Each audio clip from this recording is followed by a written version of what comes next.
Good morning. మరొక అతిథి మీకు చూపిస్తున్నాను మీకు. క్యాప్సికమ్, ఇక్కడైతే షిమ్లా మిర్చి అంటారన్నమాట వీటిని. ఎందుకంటే ఇక్కడ షిమ్లా చల్లని ప్రదేశం కదా, మనకైతే బెంగళూరు నుంచి వస్తుంది, ఇక్కడ షిమ్లా నుంచి వస్తుంది. మిరపకాయ చెట్లు కూడా వేశాను, చిన్న చిన్న చెట్లకి చూడండి అప్పుడే కాపు మొదలైపోయింది. కాయలు చూడండి ఎంత పెద్ద పెద్దగా ఉన్నాయి. ఇవి చాలా చిన్న చెట్లు చూసారా, మందులు లేకుండా మాకులు లేకుండా మీరు వేసుకోవచ్చు. మిరపకాయలు చూడండి, కాయలు మొత్తం నిండి ఉన్నాయి చెట్టు నిండా, చిన్న చిన్నవి.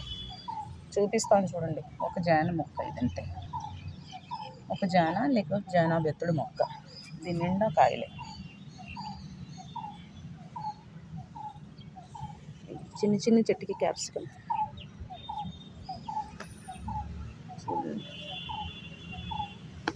ఇవన్నీ మిరప చెట్లు. ఇంకా విత్తనాలు వేసాను, చిన్న చిన్న మొక్కలు వస్తున్నాయి మిరపకాయలు. మళ్ళీ నేను రొటేట్ చేస్తాను.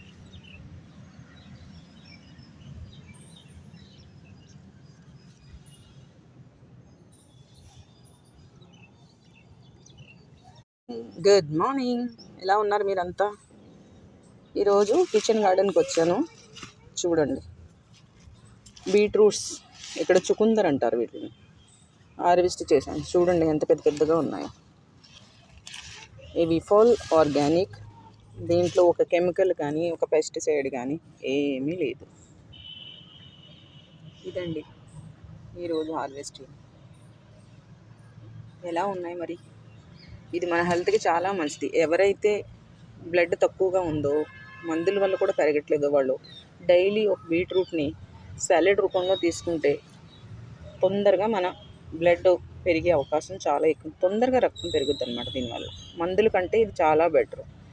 మనమైతే ఇది ఆకులు తినం, ఇక్కడైతే ఈ ఆకులను కూడా మనం పాలకూర ఎలా వండుకుంటామో అలాగే సన్నగా కట్ చేసి దీన్ని ఆకులు ఫ్రై చేసుకుని తింటారు. దానివల్ల కూడా చాలా మంచిది అంటారు. మనమైతే పడేస్తాం ఆకులు, మనం ఏమైతే తినమో ఇక్కడ అవే ఎక్కువ యూజ్ చేస్తారు.